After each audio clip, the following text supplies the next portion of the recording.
What's up, y'all? Welcome back again to the Blacvolta Nightlife Podcast. We are on the set of Uncut, where we give our unpopular opinions on controversial topics. Except today, we are going to speak more on facts about drugs and alcohol and the effects on nightlife. I'm with a special guest, Dr. Khadija Owusu. Welcome. I'm going to let you tell a little bit about yourself and give yourself tell the people what you do. Okay, well, my name is Dr. Khadija Owusu. I'm a doctor based in the UK, also a social entrepreneur running 2 charities, and I'm an international speaker as well. Oh, amazing. Thank you for joining us today.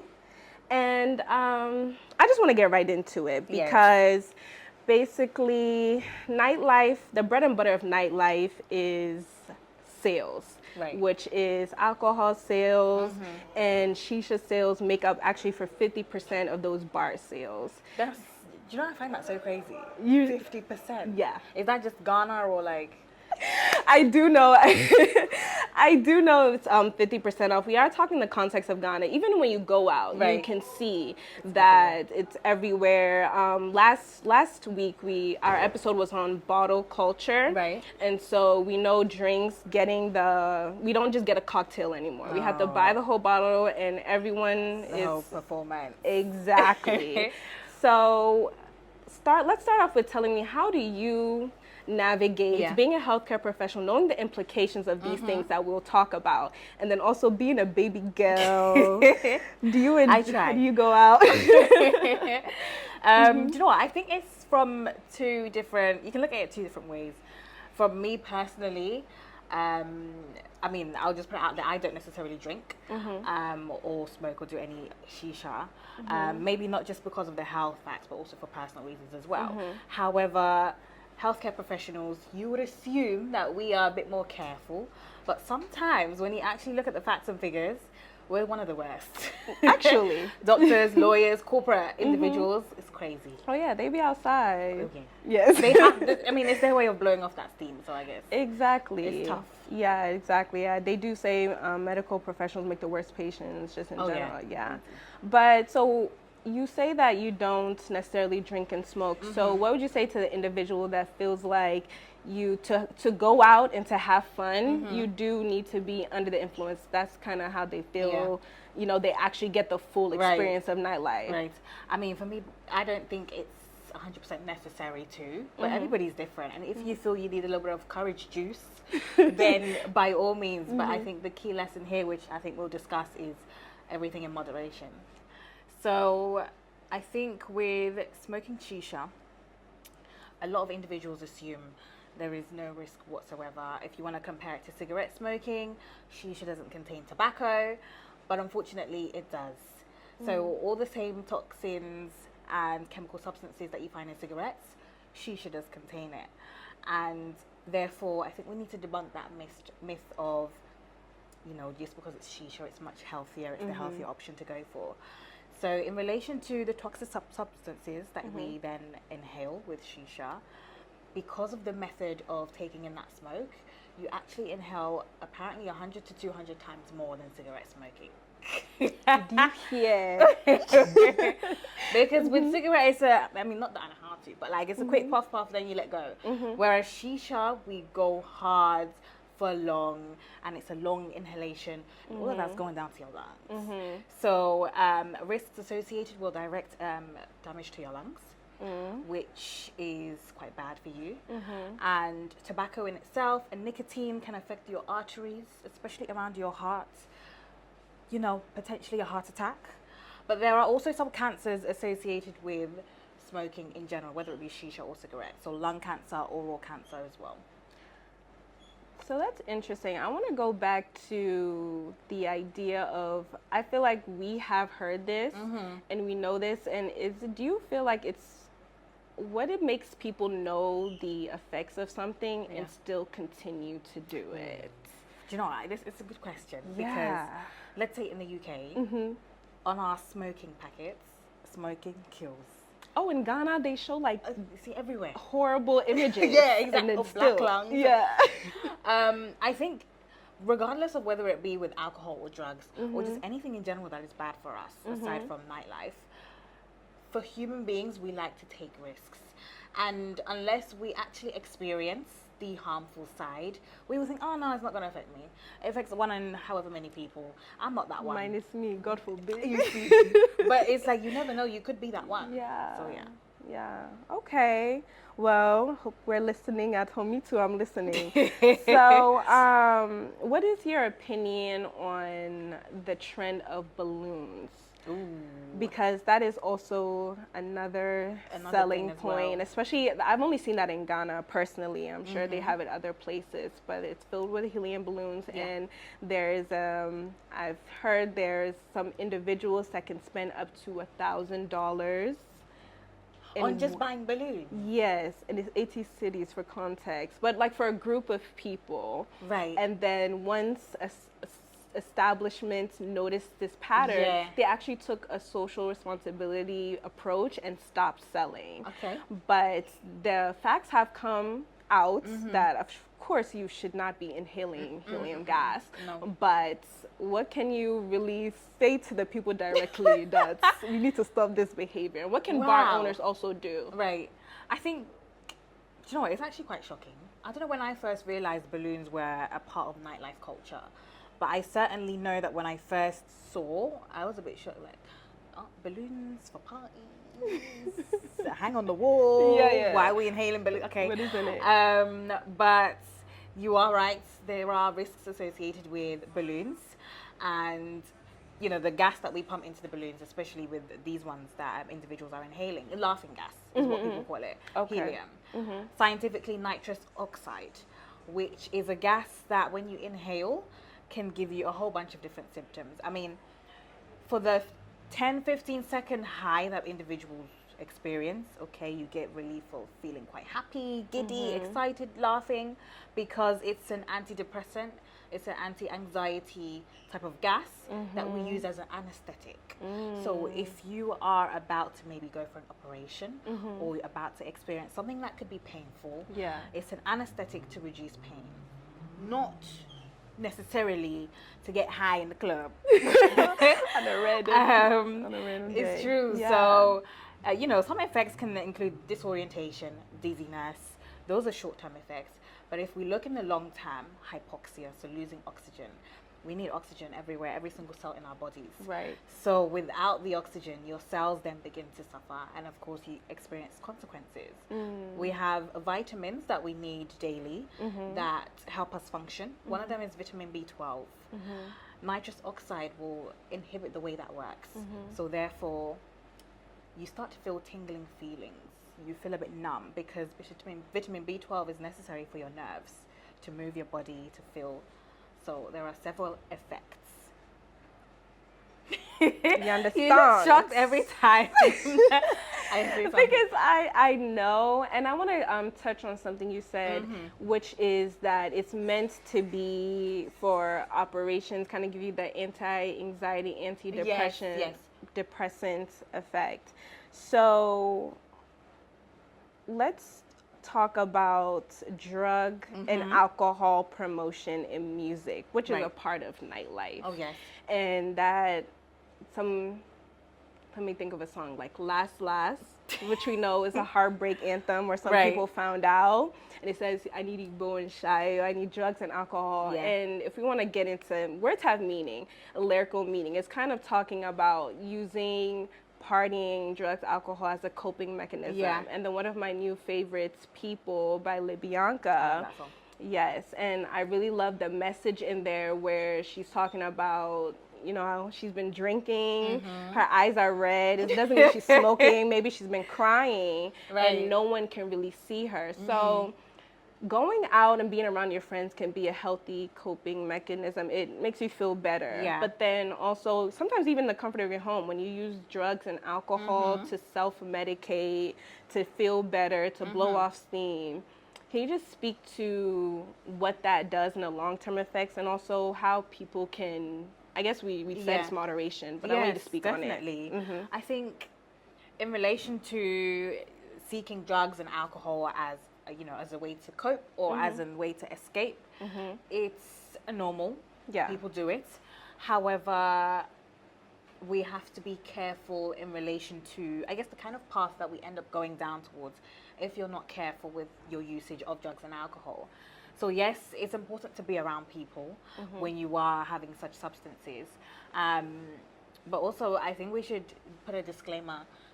Drugs should definitely be a no-no. And even if you're at home trying to self-medicate, I'm not sure what you would self-medicate with unless it's from a doctor that's prescribed the maybe antidepressant for you. Yeah. But essentially, we need to be very careful. When you use it as an escape, again, in moderation. But I also think we have to look long-term. Yes. You can't always just see nightlife as, you know, your short-term temporary solution. Going out. You need to, if it's seeking therapy, seeking counseling, please do. Speak to friends, but not in the context of in the club at nightlife. Don't call your friend that says, let's go out. Maybe call them for like the first few days. Yeah. But then after that, have a serious They conversation. really want to talk. Yes, Yeah. what we're going to do about the situation.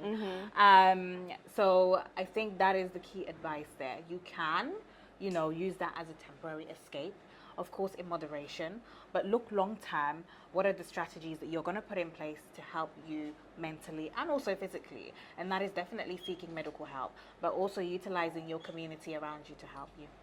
Okay, so what if someone who's already on that path, that is already their go-to, they kind of had that trigger, there's anxiety, there's depression, there's something, and it's, I need a drink, I need a smoke, I'm gonna go do this. Yeah. What are some things that they can do to kind of replace that habit? And also, what are some factors that they can see with themselves that this may be a little bit more, it may be a dependency, we're not putting any labels, but yeah, it may be something they want to get out of for themselves. Right, it's true. Do you know what? I think the first thing is, if you know that this is a problem, that's already a good step to take, or something that is amazing to already acknowledge, because you know that, okay, this is something that I actually need to keep an eye on. But also, if you realize that this is a bad habit or a bad path that you're going down, it's hard, or it's easier said than done to just say stop, because, you know, how can you just stop something you've been continuously doing?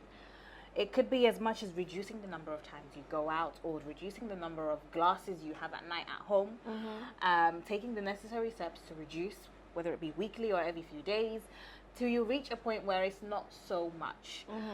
But also, if you've reached a point where you don't have enough strength within to stop yourself, you need to get some help. And that could be seeking medical professional. I mean, I'm not too familiar with how things work in Ghana in relation to that side of things, but definitely seeking help from a medical professional is good. It's good. Yeah. So this conversation and advice we're giving can ruin some people's market, especially in nightlife. So how can bar managers, restaurant lounges balance the financial benefits of alcohol and shisha sales, but also being mindful of the health implications that we're talking about?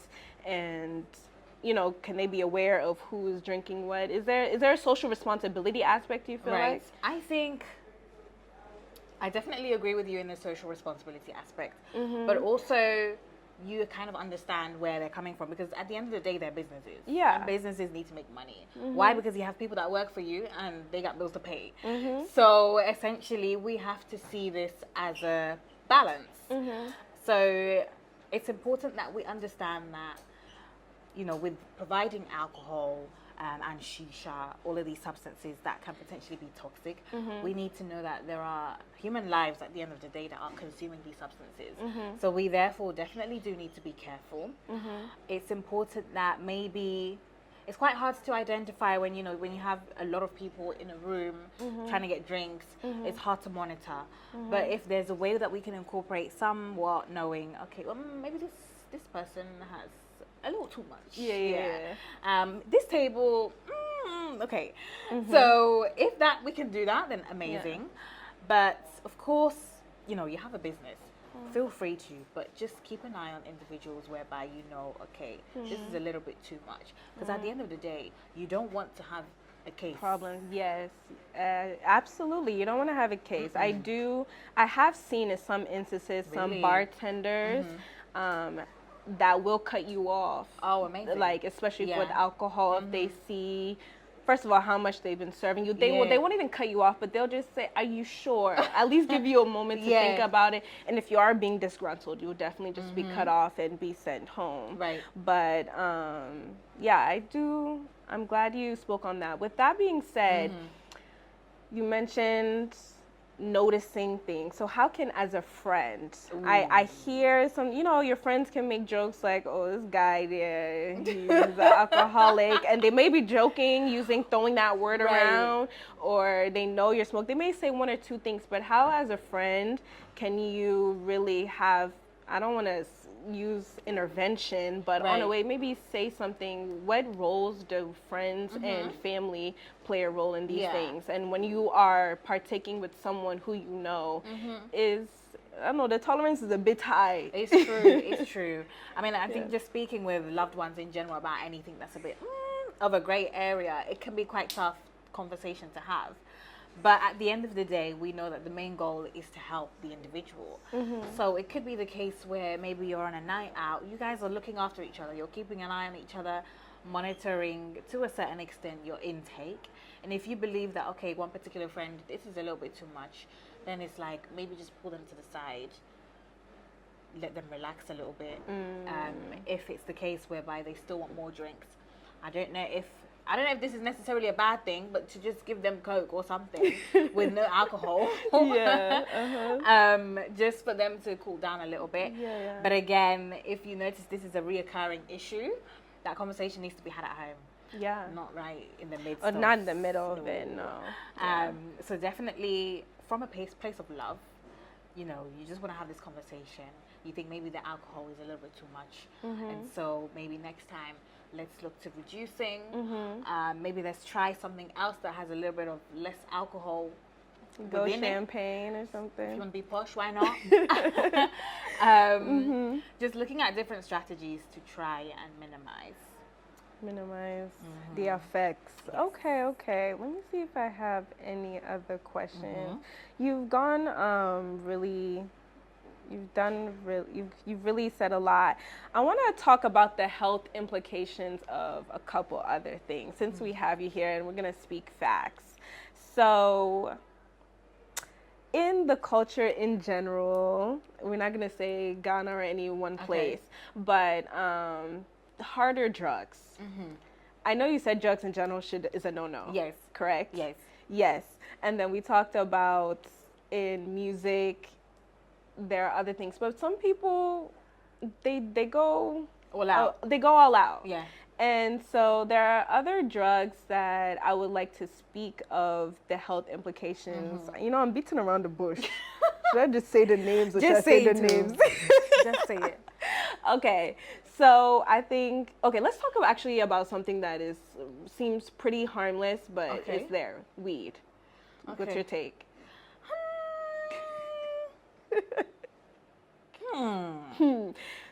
Because of course we do know there's medicinal aspects. There is, and we do know that. But I'm gonna let you answer the question and have a follow up. You're scaring me there. No. Okay. Yes, medicinal purposes, but even that is very strict. It's not every country, of course, and it's only specifically for most commonly cancer patients. Because of what they go through. It's tough. But in relation to recreationally, I think it's a bit of a gray area. Me personally, I categorize all smoking as smoking. Okay. And in relation to the toxins that are generated, it might not necessarily be tobacco or nicotine. You generate carbon monoxide, which is quite bad for you when you think about us needing oxygen for our lungs. When you have substances like carbon monoxide, it's, in a way, I'm getting a little bit scientific, it competes with oxygen to stick to your bloods. So carbon monoxide is a no-no. And with smoking such substances, that's what can happen.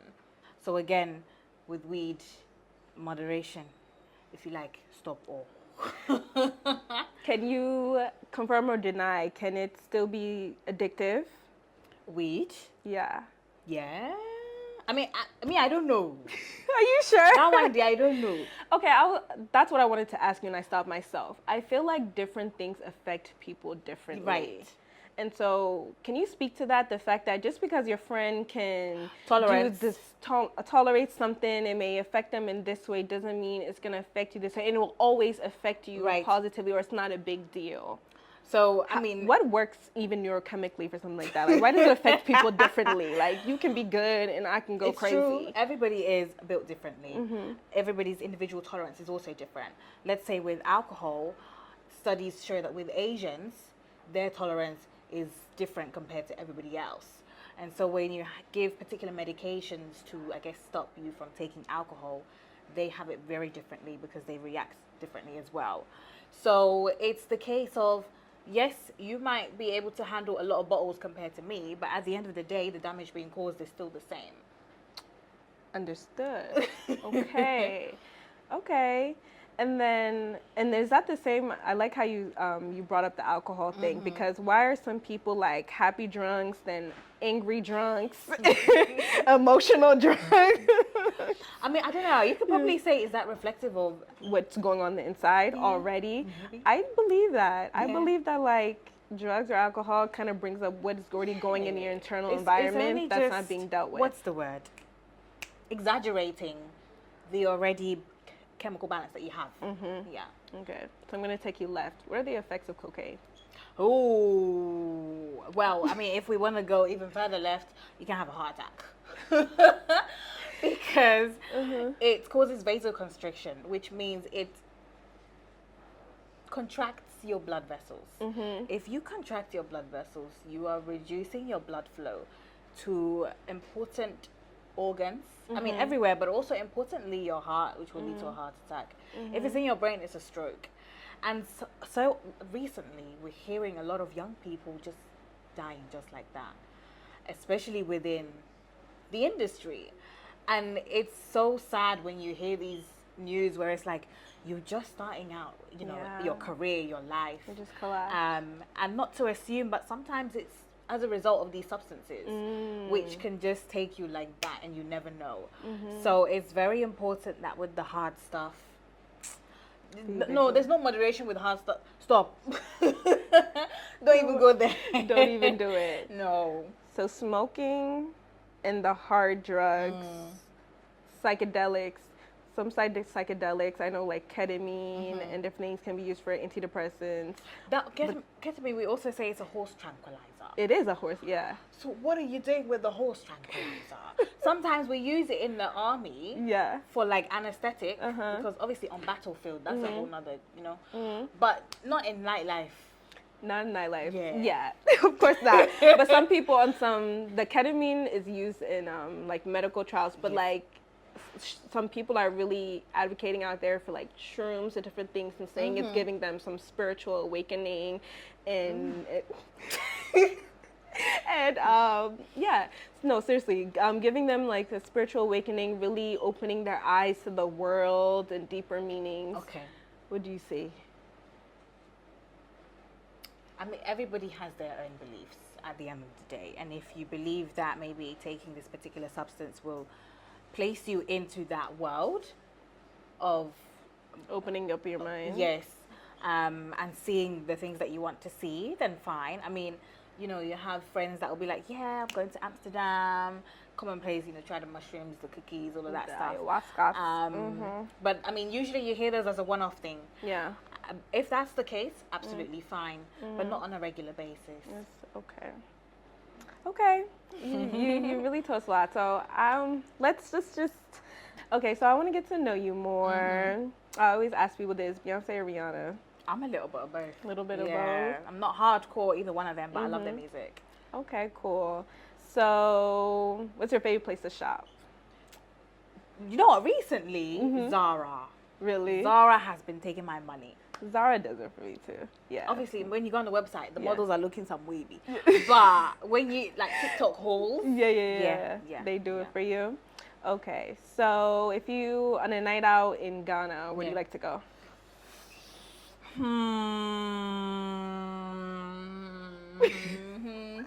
Hey, yes, that's a tough question. It's a tough question.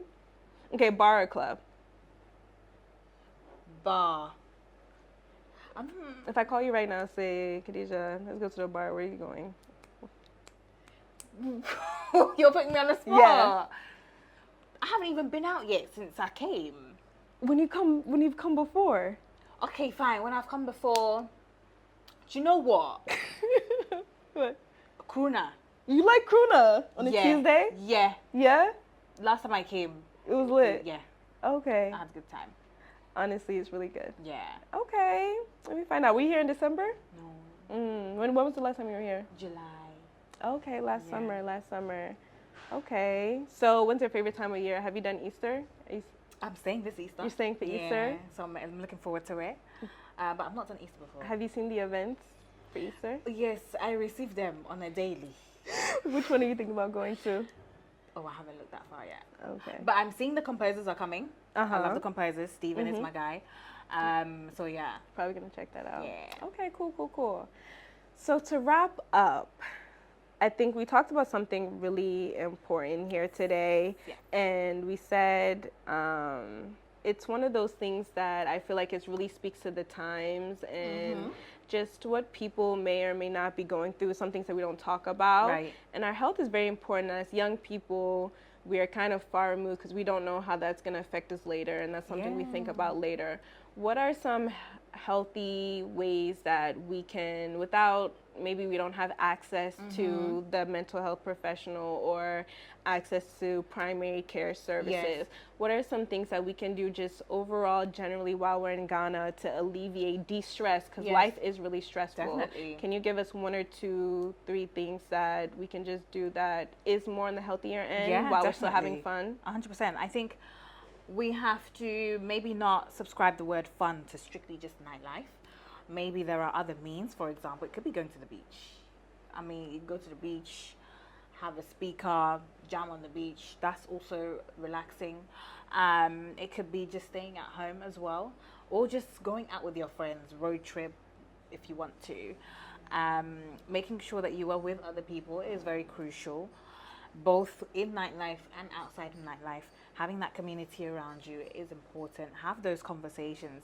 And I think it's amazing that we're talking about it today as well for people to hear, because we hear of these different conditions. Oh, you hear the word cancer and you think, okay, it's an old people thing. Cancer can affect anybody, literally anybody. And with the rate that it's increasing now, it's shocking.